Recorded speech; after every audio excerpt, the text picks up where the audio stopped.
नमस्कार दोस्तों, स्वागत है आप सभी का एक बार फिर आपके अपने यूट्यूब चैनल पर।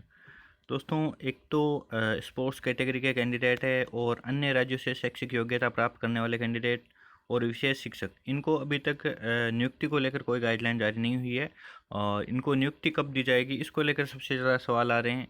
वहीं दूसरी तरफ वेटिंग वाले भी सवाल बहुत ज़्यादा आ रहे हैं कि कितने अभ्यर्थी बाहर हो सकते हैं, कितने पदों पर वेटिंग आ सकती है। तो इन्हीं सब मुद्दों के बारे में इस वीडियो में चर्चा करने वाले हैं, तो आप वीडियो को एंड तक जरूर देखें।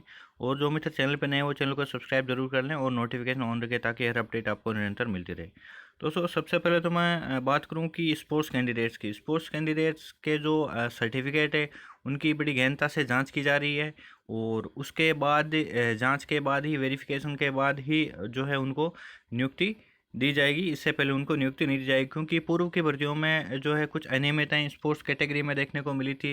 जो अन्य राज्यों के अभ्यर्थी थे उनको जो है स्पोर्ट्स कोटे से नियुक्ति दे दी गई थी, लेकिन आरक्षण के नियमानुसार केवल राजस्थान राज्य के मूल निवासी को ही स्पोर्ट्स कोटे से नियुक्ति दी जानी चाहिए। इसको लेकर आज भी ये है न्यूज आई है कि मूल राजधानी की शर्त फिर भी दूसरे राज्यों के 31 खिलाड़ियों को पुलिस में नौकरी दी थी। तो इसको लेकर जो है सरकार इस बार गंभीर है और एक एक अभ्यर्थी की जांच की जा रही है।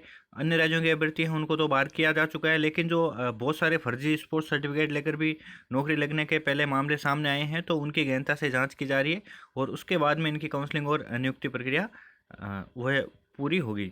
वहीं अन्य राज्यों और विशेष शिक्षकों की बात करूं मैं, तो अन्य राज्यों के अभ्यर्थियों की जो डीएलएड जिन्होंने बाहरी राज्यों से की है उनकी नियुक्ति पर फिलहाल रोक है। बाकी 10-12 करने वालों की नियुक्ति जो है दी जा चुकी है। तो जिन्होंने डीएलएड अन्य राज्यों से की है उनकी जो है संबंधित यूनिवर्सिटी से जो है निदेशालय अपने स्तर पर जांच करा है। निदेशालय ने जो है टीमें गठित की है और संबंधित यूनिवर्सिटी को व्यक्तिगत रूप से जो है अपनी टीमें भेजकर उनकी जांच करवाई जा रही है। वहीं विशेष शिक्षकों की बात करूं तो विशेष शिक्षक भी उसी कैटेगरी में आते हैं। आप देख सकते हैं विशेष शिक्षकों के जो कैंडिडेट है उनको अन्य राज्यों में शामिल किया गया, क्योंकि विशेष शिक्षकों की जो यूनिवर्सिटीज है, राजस्थान में विशेष शिक्षा की कोई यूनिवर्सिटी नहीं है, स्पेशल बीएसटीसी करवाने वाली कोई यूनिवर्सिटी नहीं है। तो बाहरी यूनिवर्सिटी से ही राजस्थान की जो कॉलेजेज है वो चलती है। इसमें जो आप देखेंगे कि जो एचआई है वो महाराष्ट्र से चलती है, महाराष्ट्र की यूनिवर्सिटी है वो एचआई करवाती है। वहीं जो एमआर की यूनिवर्सिटी है वो तमिलनाडु की है। तो तमिलनाडु की यूनिवर्सिटी होने की वजह से और एचआई की जो है वो महाराष्ट्र की। और वहीं आप देखेंगे कि जो कुछ कैंडिडेट हैं जो वीआई के भी हैं, उनको देहरादून की जो है यूनिवर्सिटी वो करवाती है। तो ये तीनों यूनिवर्सिटी अन्य राज्यों की है। अन्य राज्यों की होने की वजह से इनकी नियुक्ति पर जो है वो फिलहाल रोक लगाई गई है। इनकी काउंसलिंग प्रक्रिया पूरी हो चुकी है, स्कूल आवंटन किया जा चुका है, लेकिन बावजूद इसके इनकी नियुक्ति पर फिलहाल रोक है, क्योंकि जब तक जो निदेशालय द्वारा इनका दस्तावेज सत्यापन पूरी तरह से नहीं किया जा सकता, इनकी जो वास्तविक डिग्री है स्पेशल बीएसटीसी की, स्पेशल डीएलएड की, उनकी जांच की जा रही है। उसके बाद में जल्दी इनको नियुक्ति का आदेश जारी किए जाएंगे। आगामी 10 दिनों में इनकी जो है जांच के आदेश जारी हुए थे। 1 जून से इनकी जांच है वो प्रारंभ किए जाने को लेकर निदेशालय ने ऑर्डर जारी किया था। तो इसको लेकर जो है निश्चित रूप से 15 जून तक इनकी जांच प्रक्रिया पूरी हो सकती है और इसके बाद में इनको ज्वाइनिंग ऑर्डर जारी किए जा सकते हैं, क्योंकि इनकी पूर्व की जो प्रक्रियाएं हैं वो की जा चुकी है। काउंसलिंग और स्कूल आवंटन का कार्य इनको किया जा चुका है, स्कूल है इनको आवंटित की जा चुकी है। तो इसके जो अभ्यर्थी हैं उनको नियुक्ति जल्द मिलेगी, स्पोर्ट्स से इनको जल्द दी जाएगी। तो अब दोस्तों, सबसे ज़्यादा सवाल आ रहे हैं कि कितने पद रिक्त हुए हैं, कितने अभ्यर्थियों को बाहर किया जा चुका है और वेटिंग या फिर रिजर्व लिस्ट, इसको लेकर दोस्तों सबसे पहले तो मैं आपको बता दूं 252 सीटें जो रिजर्व की गई है उनको, तो उसका स्पष्ट रूप से अभी तक सामने नहीं आया है, लेकिन उसमें एक तो स्पेशल बीएसटीसी के कैंडिडेट और एक्स सर्विसमैन को लेकर जो है सीटें रिजर्व रखी गई है, ऐसा सुनने में आ रहा है अभी तक, क्योंकि ऑफिशियल नोटिफिकेशन इसको लेकर कहीं भी नहीं लिखा हुआ है। सिर्फ यही लिखा है विभिन्न याचिकाएं, याचिकाएं एक से अधिक है, ये स्पष्ट है। अब कितनी सीटें अब तक रिक्त हुई है, तो दोस्तों सबसे पहले मैं आपको बता दूं जो रिजर्व लिस्ट से पहले जो रिसफल रिजल्ट आया था 2 मई को, उसमें जो है दोबारा से रिजल्ट जारी किया गया था और जिला आवंटन किया गया था, वो 2 मई को किया गया था। उसमें जो है आपको पता है 252 सीटें तो रिजर्व है, लेकिन 11,248 सीटों पर जो है वो रिजल्ट आना और जिला आवंटन करना चाहिए था। लेकिन वहाँ पर आप देखेंगे कि जो 2 मई को जो लिस्ट जारी हुई उसमें 11,213 अभ्यर्थियों को जिला आवंटन किया गया, मतलब यहाँ से लगभग 35 सीटें अभी तक रिक्त हो चुकी है। हालांकि जो मेरिट लिस्ट आई थी उसमें 244 अभ्यर्थी थे, 11,244, लेकिन उसमें से कुछ अभ्यर्थियों के दस्तावेज सत्यापन या किसी कारणवश उनको अपात्र पाए जाने की वजह से उनकी सीटों को जो है वो पुनः उनको रिक्त बाहर कर दिया और उनकी सीटें पुनः रिक्त हो गई। तो इस आधार पर 35 सीटें जो है फाइनल सूची में ही रिक्त रह गई थी अभ्यर्थियों की अपात्रता के कारण। तो वो 35 पद तो वहाँ रिक्त हो चुके हैं, 35 अभ्यर्थी पूर्व में ही बाहर हो चुके हैं। इसके अलावा 252 सीटों को आप अलग करेंगे तो फिर भी 35 ये प्लस जो आपने देखा कि जो दिव्यांग कैटेगरी के जो अभ्यर्थी थे उनका जो है मेडिकल जांच उनकी हुई थी और उसमें भी कई अभ्यर्थी बाहर गए थे, आपने देखा होगा। आप देख सकते हैं कि यहाँ पर भीलवाड़ा में 19 में से 8 अभ्यर्थी जो है वो फिजिकल जो हैंडीकैप थे वो अपात्र पाए गए थे, उन्हें भर्ती प्रक्रिया से बाहर किया गया था। सरकार चाहती थी इनके ऊपर केस दर्ज कराया जाए और इन्हें भर्ती प्रक्रिया से बाहर किया जाए। तो 19 में से यहाँ पर 8 अभ्यर्थियों को सीधा सीधा बाहर किया गया है। वहीं अन्य जिलों में भी ऐसा ही कुछ देखने को मिला। आप देख सकते हैं ये मामला चित्तौड़गढ़ का है। चित्तौड़गढ़ में आपने देखा कि जो है कई अभ्यर्थी जो है डॉक्यूमेंट वेरिफिकेशन जो उनके दस्तावेज सत्यापन हुआ मेडिकल जांच में, तो 21 दिव्यांग अभ्यर्थी थे, ठीक है। उनमें से 10 अभ्यर्थी जो है वो अपात्र पाए गए। 21 में से 10 मतलब लगभग 49% के आसपास अभ्यर्थी है वो अपात्र पाए गए। यहाँ भी बहुत सारे अभ्यर्थी बाहर निकले हैं। वहीं बात करूँ मैं जयपुर की, तो जयपुर में भी ऐसा देखने में आया था। टोटल 36 अभ्यर्थी थे, उनमें से 12 तो अनुपस्थित ही रह गए थे, उन्होंने मेडिकल जांच करवाई ही नहीं, मतलब निश्चित रूप से वो बाहर चले गए।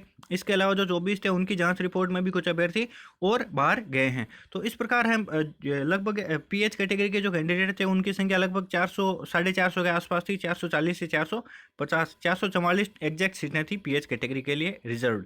उनमें से आप देख सकते हैं कि लगभग 40% तक अभ्यर्थी प्रत्येक जिले में, हमने विभिन्न जिलों का एनालिसिस किया तो लगभग 40% तक अभ्यर्थी मेडिकल जांच में अपात्र पाए गए और उन्हें बाहर किया गया। ऐसी स्थिति में लगभग 440 में से 150 से अधिक अभ्यर्थी हैं वो बाहर हुए हैं। अब दूसरा सवाल यह है कि जो पीएच कैटेगरी के कैंडिडेट बाहर हुए हैं उनकी सीटों पर तो पीएच को फ़ायदा होने वाला है। तो दोस्तों इसको लेकर कुछ जो है सामने आई है न्यूज़, कुछ मुद्दे सामने आए हैं। कुछ जिलों के मैंने देखा है कि कुछ अभ्यर्थी हैं जिनके पीएच कैटेगरी से अधिक मार्क्स है, मतलब सामान्य कैटेगरी में वो सिलेक्टेड हो रहे हैं, जैसे 130 131 2 ऐसे उनके मार्क्स हैं, लेकिन बावजूद उनको अपात्र घोषित कर दिया गया है।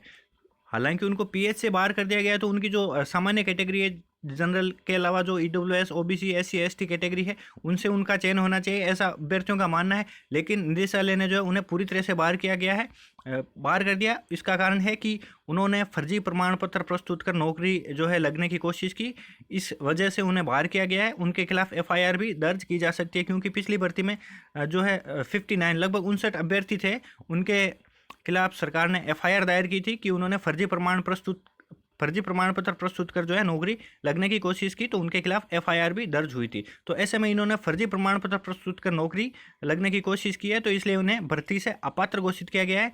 ये न तो पीएच कैटेगरी में शामिल है, इनके 135 नंबर ही है और फर्जी प्रमाण पत्र है, तो ये न तो पीएच में शामिल है, न ही जनरल या अनरिजर्व्ड कैटेगरी में शामिल होंगे। ये भर्ती प्रक्रिया से सीधे सीधे बाहर हो चुके हैं। जो पीएच रिजर्वेशन के आधार पर लगे थे उन पर तो फायदा होने वाला है पीएच कैंडिडेट्स को, लेकिन पीएच के अलावा जो अन्य कैटेगरी से सिलेक्टेड कैंडिडेट थे वहाँ पर जो जिस कैटेगरी से सिलेक्टेड कैंडिडेट थे और बाहर में, उन्हीं के कैंडिडेट्स को फ़ायदा मिलने वाला है।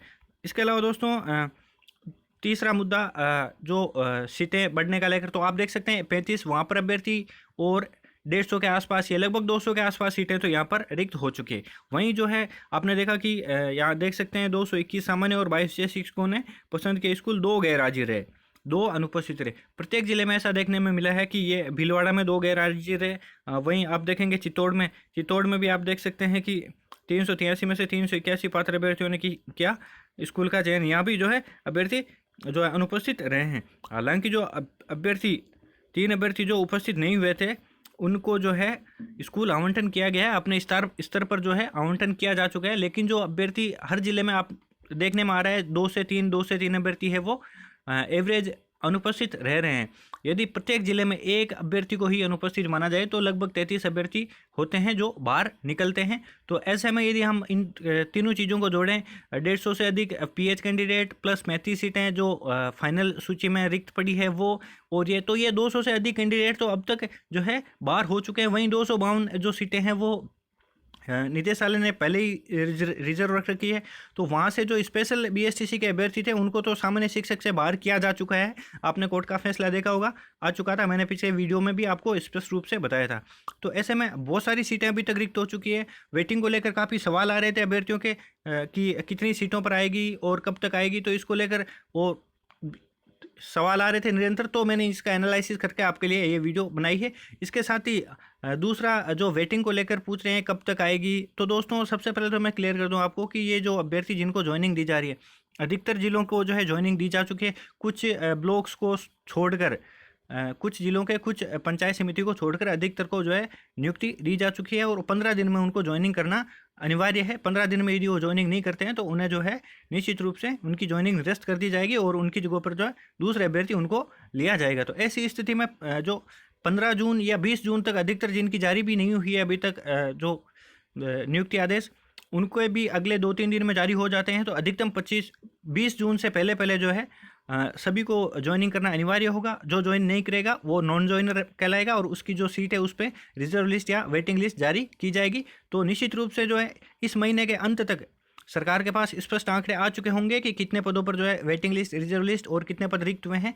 उन पर अब पुनः चयन सूची जारी करनी है और जो कुछ अभ्यर्थी रह गए हैं डेट ऑफ बर्थ से या सेम मार्क्स पे बैठे हुए हैं तो उनके सिलेक्शन के इसमें अच्छे चांस बने हुए हैं। तो इसको लेकर जो है अगले महीने तक निश्चित रूप से सरकार जो है वेटिंग लिस्ट या रिजर्व लिस्ट जो भी जारी करती है अगले महीने तक निश्चित रूप से जुलाई में 100% जारी करने की पूरी उम्मीद है, क्योंकि सरकार भी नियुक्ति प्रक्रिया ये जल्दी से जल्दी पूरी करना चाहती है। तो दोस्तों ये कुछ बड़ी अपडेट्स थी। इसके अलावा जो भी अपडेट होगी नेक्स्ट वीडियो में लेके आऊँगा, तो आप चैनल को सब्सक्राइब जरूर कर लें। धन्यवाद दोस्तों।